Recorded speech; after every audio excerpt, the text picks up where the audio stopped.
Welcome back to episode 3 of the Elite Recruits podcast. Today we have a very special guest with us today. We got Austin Page all the way from Texas. How's it going, my man? Good to see you again.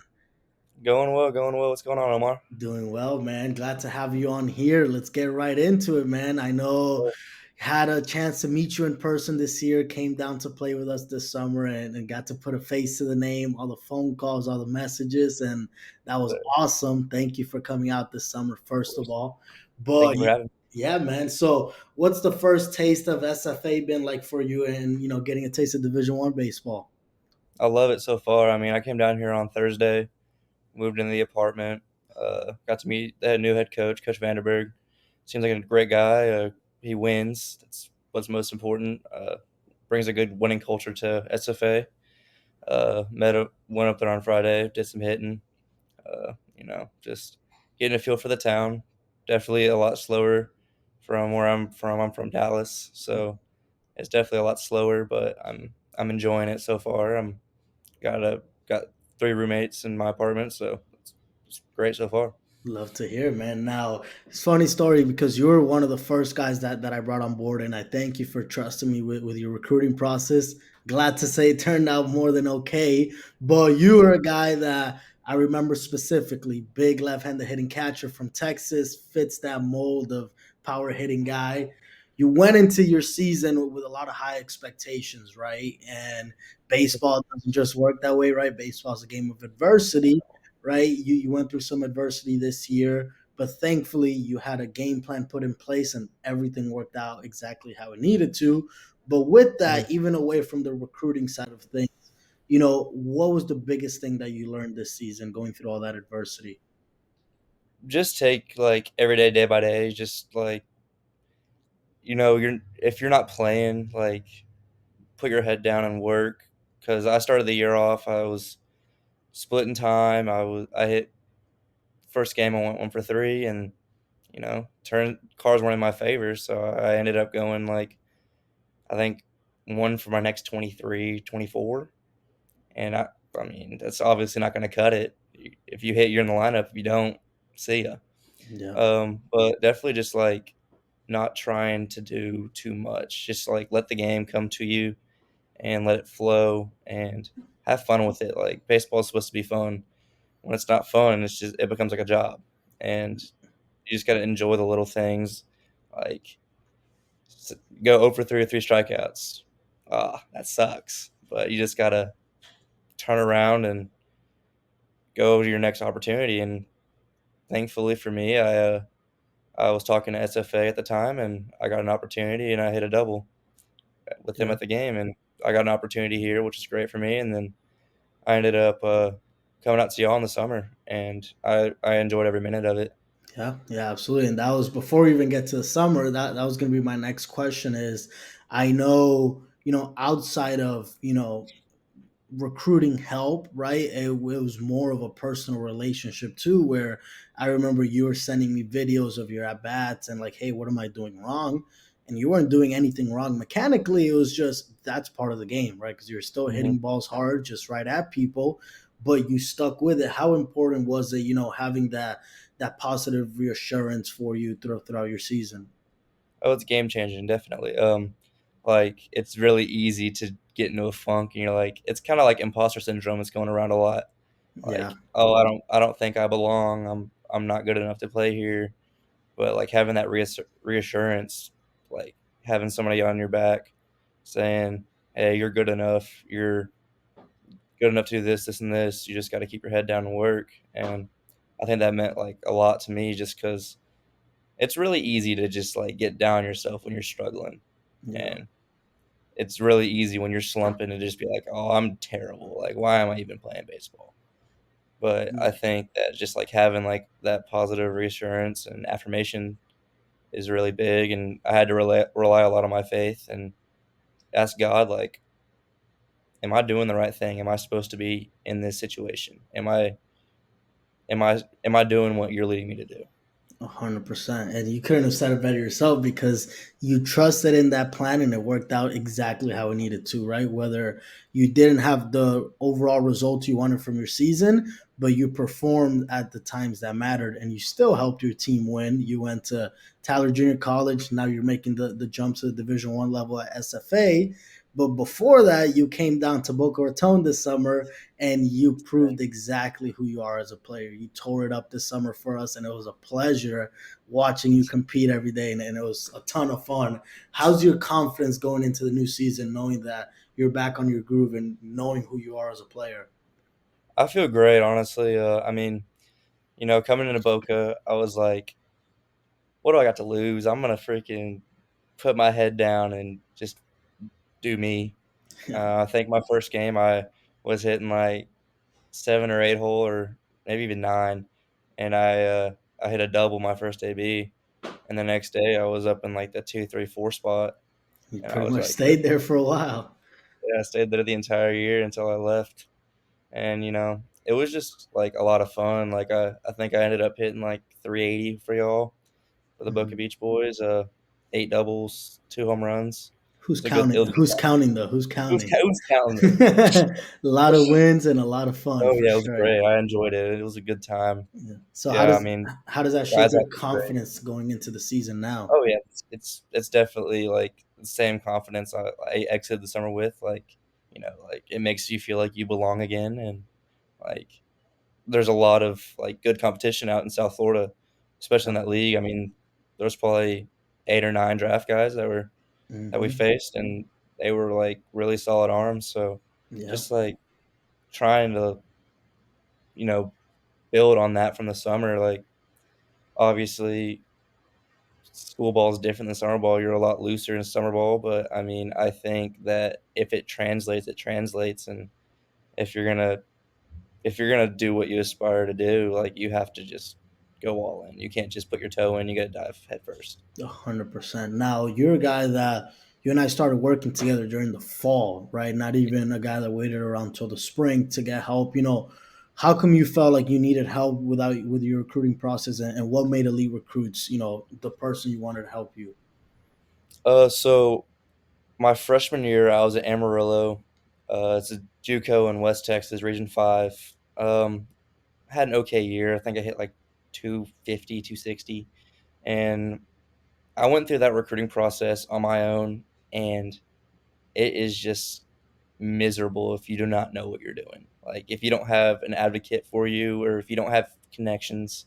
Like, I was committed to go play to, St. Edward's going into my sophomore year, which is a Yeah. D2 down in Austin, Texas, and, NCAA was gonna rule me ineligible because I didn't have enough hours. I only took 25 hours my freshman year, and I need a minimum of 30.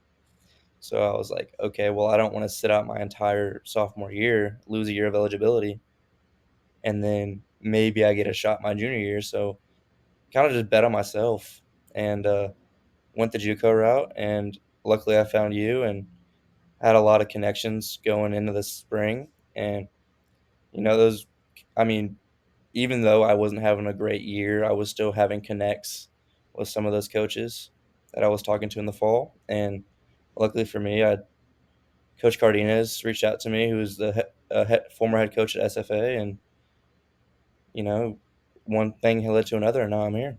Yeah, 100%. And that's the biggest thing too. Obviously, as a college guy, stats matter, right? There's no hiding that. But even if you don't have the right stats and you're not having a great year because it's baseball, right? We see big leaguers not have great years all the time, come back the next year and show who they really are, even with you not having that great year that you were capable of, still doing the things outside of the field, like reaching out to coaches, posting videos, and marketing yourself as a player is really what ultimately led to you getting to where you got. So, what was the biggest thing that you learned during your recruiting process?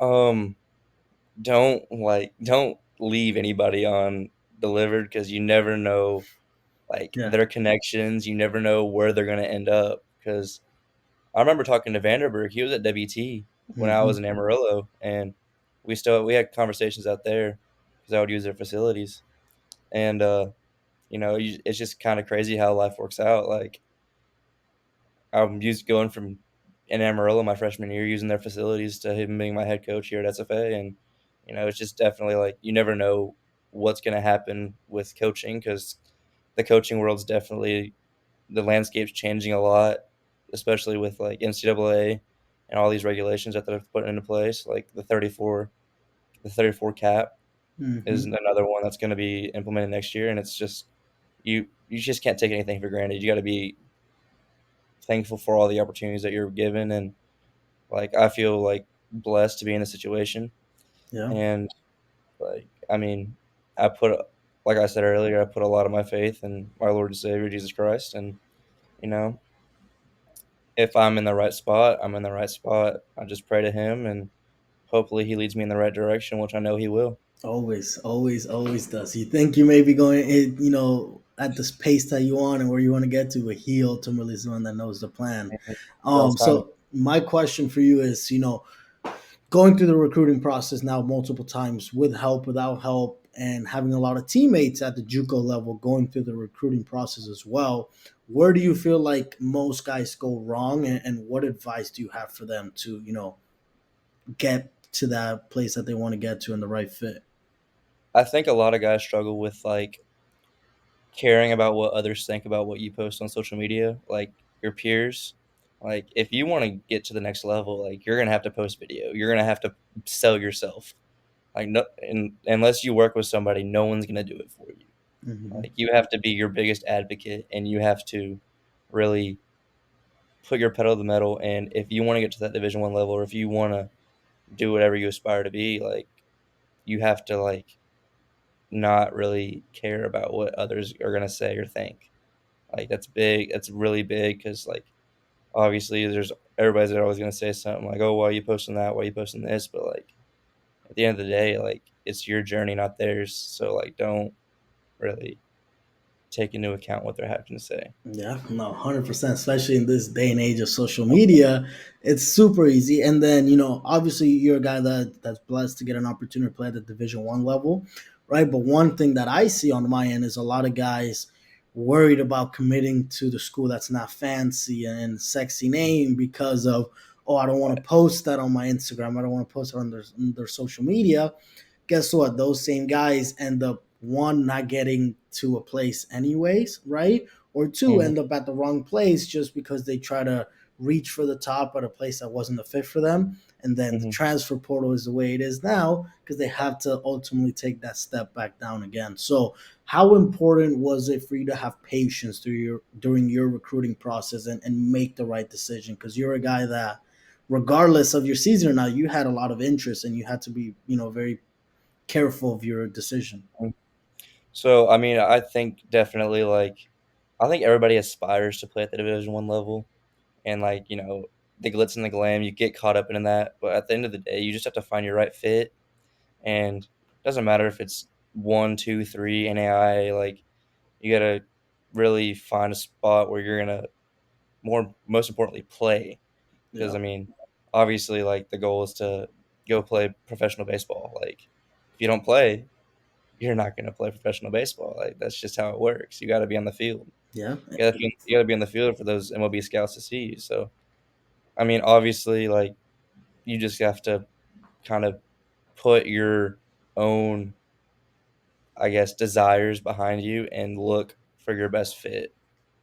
And I mean, 100%. just don't, like I said earlier, don't leave like something on the table in hopes of something bigger. Yeah, Because like you might have a full ride scholarship to a Division 2, which I mean, full ride scholarship you're getting paid, your school paid for. Like, to but play high you're quality hoping baseball regardless. you're hoping for a PWO for a D1 that doesn't even like guarantee you anything. Like you're still paying however much for school. I mean, especially with how everything is so expensive nowadays, probably you're probably 20K in the 20K below where you were. So I mean, obviously just pay like go where you're gonna play and go where you're gonna get paid is what Yeah, is like my biggest thing. Like if you're gonna get a yeah. scholarship to play baseball, like that's a blessing. Like there's probably less. I think it's like less than 5% of high school baseball players play high school or college baseball. At any Might division, be the yeah. wrong percentage, but It's something Yeah, like that. it's a very very small funnel, hundred Very percent. And you're a guy that's continuing to climb your way to the top little by little. And I'm extremely excited for you and seeing your continued success this year. Before you get into this season, I want to talk a little bit more in depth about if you had to go back into the recruiting process, is this something that you would do on your own, or you would get help again? And what was your favorite parts about us working together throughout your process? I would definitely go back with elite recruits and work with you again. I think that it helped me immensely. I went from getting like maybe 2 or 3 texts back to getting 20 to 30 texts back. So, I mean, it definitely helps just having somebody in your corner. And, if I had to go back, I mean, I don't think I would change anything. I think I would probably try to sell myself a little bit more than what I did, because Mhm. obviously it's very, like I said earlier, it's very easy to get into a funk when you're struggling and you're like, "Oh, I don't think I'm good enough," or this, and that. But as long as you're getting video, regardless if it's game or cage or like like individual work, like if you're getting that out and you're roping baseballs in the cages, like you're gonna get something. You're gonna Yeah. get a little bit of traction, and it only takes one. Absolutely. And the biggest thing that guys don't even realize, so in a showcase setting or a camp, right, you're forced to perform there on the spot. Once you're done, you go home, whatever happens, happens. But marketing yourself on social media, you can put that video together, put it up on your page, and you could be sleeping or you could be having dinner with your family.